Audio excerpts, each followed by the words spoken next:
sizlar bilan bugun ingliz tilida qadam va qadam o'yinini o'ynaymiz. Bu qadam va qadam o'yinida siz bir yo'nalish beriladi. Shu yo'nalish asosida o'rgangan yangi so'zlaringizni takrorlab olasiz. Faqat biringiz aytgan so'zni ikkinchingiz aytmang va kim birinchi gulga yetib kelsa, o'sha o'quvchi g'olib bo'ladi. Tushunarlimi, bolajonlar?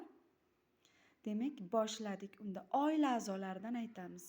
Farzir dada, Farzir aka, Mazir ona,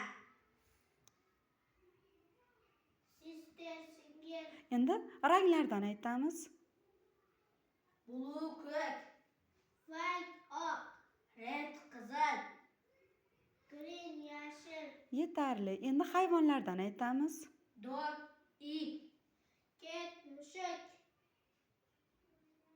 tik jo'ja, rooster xo'roz, hen tovuq, donkey eshak. Barakalla bolajonlar, umuman xato qilmadingiz. Endi o'rtaga bir savol beraman. Kim shu savolimga to'g'ri javob bersa, o'sha o'quvchiga mana bu bizning prizimiz, sovg'amiz taqdim etiladi. Xo'sh, o'rtaga bir savol beraman. Savolga tayyorsizmi? Birinchi javob bering faqat. Savol: menga sizlar shu so'zni aytishlaring kerak. Bahor so'zi nima deyiladi? Spring bahor. Islombek, barakalla. Gul senga. Shohruzbek ozgina chaqqonlik qilishimiz kerak edi. Barakalla, lekin sen ham yaxshi ishtirok etding. Bu o'yin sizlarga yoqdimi, bolajonlar? Barakalla.